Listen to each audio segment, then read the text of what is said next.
Hiya, I'm Jasper, and welcome to your video review for Dr. Speak. It's a movie starring Ian McGregor, Rebecca Ferguson, and a character known as Abra, who I haven't seen the actress in anything else.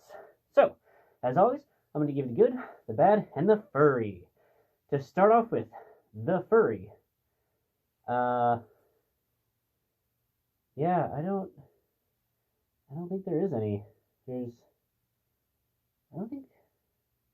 I don't think there's even, like, a dog in this. Anywho, yeah, no. So no furry. And it does also have Cliff Curtis in it, and Cliff Curtis is always a win. Ewan McGregor is also always a win. But, anywho, so, this movie is Chapter 2 of The Shining. It even says so in the, like, poster. So if you haven't seen The Shining, I think you'll miss out on a lot of what this movie is. So it's not, it's one of those ones where you really have to watch the first one to really appreciate the second one. I watched the first one many years ago. However, it still is one of the most iconic horror movies, if you will, out there ever. So what that means is that there's been just non-stop jokes and parodies and inspiration from it. So when I watched it, I'd already watched a bunch of parodies of it, as well as a bunch of other movies that were basically inspired by it and have, taken some of the good things of it. So I found The Shining very, very boring. I didn't really care for it. It was way too slow, and I didn't understand what was going on. So, yeah. All that being said, I did enjoy Dr. Sleep. So, I think that the reason that I like this movie better is because they didn't explain anything in The Shining, it felt like. At least from my vague recollection, they didn't seem to explain anything. But in this one, they, explain everything to you. I'm not saying they, dumb it down, so they're like, look, here is the bad person. Bad, it wasn't that. But a lot of the things that I think were confusing, or at least I think that they were confusing in The Shining, they cleared up in this one.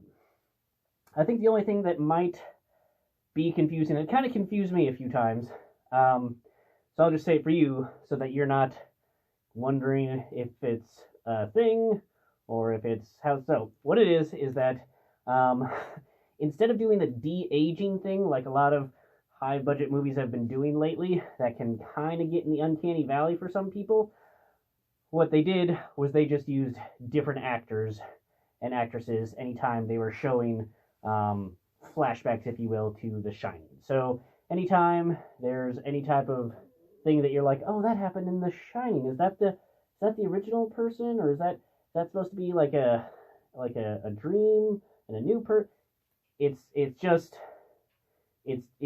supposed to be the same character, they just use a different actor or an actress. Alrighty? I think that'll help with things. So, this movie didn't have really any memorable music, other than kind of the really memorable, initial beat song, theme, whatever, from The Shining, the first one. So, other than that really memorable one that they use a couple of times, there wasn't really any memorable music. Also, if you're familiar with any of Stanley Kubrick's work, you know that he likes long, drawn-out pauses of any type of noise. Long, following, desolate shots. Yeah, while this might not be made by Stanley Kubrick, it definitely is like, you like The Shining, which was Stanley Kubrick, so we're going to give you that feel. I personally am usually not a fan of that feel. Like a lot of Stanley Kubrick's seminal works, I just don't enjoy all that much. But, like I said, I enjoyed this one. I think a good way to explain it, for me anyway, is that I did not enjoy Blade Runner whatsoever. I watched, I think, 4 of the different cuts of it, and I didn't enjoy any single one of them. However, I really enjoyed Blade Runner 2049. So, I didn't really enjoy The Shining, but I did really enjoy this movie. That being said, it's still got that Stanley Kubrick slowness without a lot of noise going on. So if you're not in for a slow ride, then this movie is not for you. There are still some like horror bits to it. I don't think that they'll be as memorable in today's day and age as the Shining moments were. I think they could have gone a little bit more graphic than they did, in fact. But I understand that, like, that, it's not, they weren't going for Saw, and I'm not saying that they should be going for the Saw look, but I think that they still could have done a little bit more, but I think that for what they intended, they did a good job. But yeah, Ewan McGregor does an excellent job. The character known as Abra, that actress did an excellent job. Sometimes kid actors and actresses, like, they can make or break a movie that has them as kind of main character, and she does an excellent job. Rebecca Ferguson is really good at what she does. I didn't understand the hat thing. I assume that it's just a Stephen Kingism, I guess. But yeah, they made like a thing about her hat when they first introduce her, and like she's a little protective of it, but nothing significant happens with it. They kind of, I don't know if it was supposed to be the red herring, but I was expecting something with the hat, and nothing happened with the hat.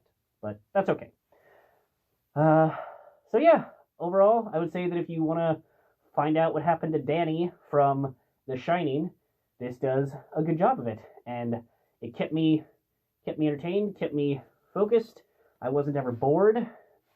It is slow, and it's not an action movie by any means, but I found it interesting, and I think that if you're a Stanley Kubrick fan or a Stephen King fan, I think that you're going to have a good time with this movie. And yeah, that's all I have for this one. Hope to catch you at the next one. Bye.